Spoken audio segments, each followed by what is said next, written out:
In a small fishing village in northern Thailand, a man named Niwat Roy Kayo has spent decades watching the same river rise and fall with the seasons. His grandfather fished it. His father fished it. He still does. But in the last few years, something impossible has started happening. The river rises and falls not with the rain, not with the seasons, but seemingly at random. Some mornings the water is high enough to flood his nets. By afternoon, it's dropped so low that boats sit stranded on exposed mud. Niwat isn't watching a natural disaster. He's watching a switch being flipped thousands of kilometers upstream, in a country that doesn't have to ask his permission. This is the Mekong River. It feeds, irrigates, and sustains more than 60 million people across 6 countries. And increasingly, one country controls when and how much water reaches all the others. This is the story of a river that could quietly decide the next major conflict in Asia, not with an invasion, with a faucet. The Mekong begins in the Tibetan Plateau in China and travels nearly 5,000 kilometers south through Myanmar, Laos, Thailand, Cambodia, and Vietnam before emptying into the South China Sea. Along the way, it becomes the lifeblood of mainland Southeast Asia. It's the largest inland fishery on Earth, producing more fish than the entire Mississippi River system. It irrigates rice fields that help feed hundreds of millions of people. The Mekong Delta in Vietnam alone produces roughly half of the country's total rice output and a significant share of everything Vietnam exports in seafood. For most of human history, this river behaved the way rivers are supposed to behave. It followed the seasons. Monsoon rains caused it to swell. Dry seasons caused it to recede. Farmers planned their entire year around this predictable rhythm. Fish migrated and spawned according to it. Entire cultures synced their calendars to the river's pulse. Then China started building dams. China controls the uppermost section of the Mekong, which it calls the Lancang. Beginning in the 1990s and accelerating dramatically in the 2000s, China constructed a cascade of massive hydropower dams along this upper stretch. Today, there are more than a dozen, with some individual dams capable of holding back billions of cubic meters of water. These aren't small irrigation projects. Some of these dams are among the largest hydroelectric structures on the planet, generating enormous amounts of electricity for China's domestic grid. Here's the part that should concern everyone downstream.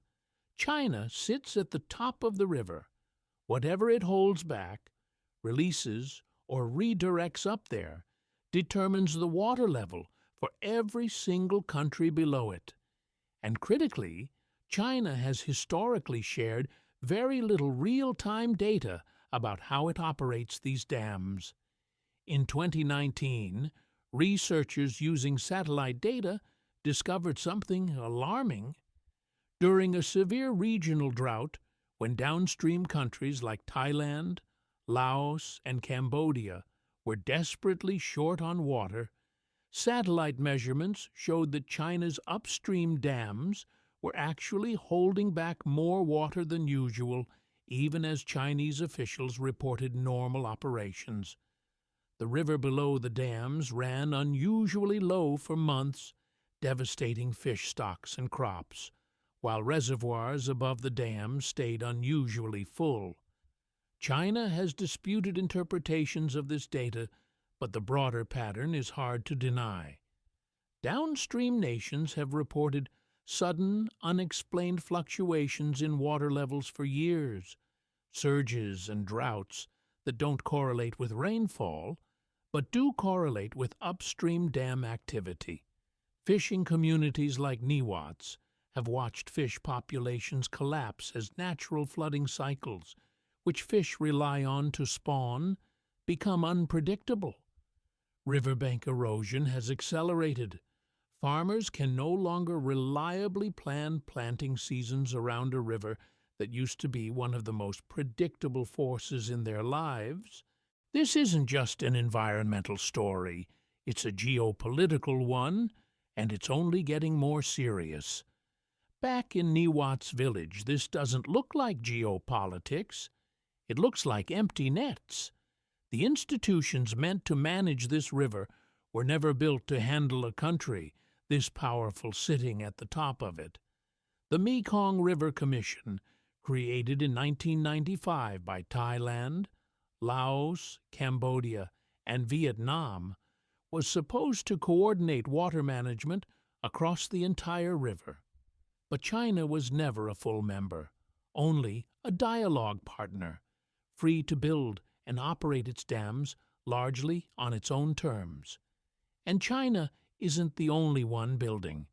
Laos has pursued its own strategy to become the battery of Southeast Asia, adding dozens more dams to sell electricity to its neighbors. Every new dam adds one more upstream hand on the tap, and one more downstream community with no say in when the water comes. Vietnam feels this most of all. Sitting at the very end of the river, the Mekong Delta is already sinking from rising seas. Now it's losing the sediment that used to rebuild it every year, trapped behind dams hundreds of kilometers upstream. Less silt, more salt water, and one of the most important rice-growing regions on Earth is quietly running out of time. For decades, rivers were geography. Today, the Mekong is infrastructure. Water levels are monitored by satellites.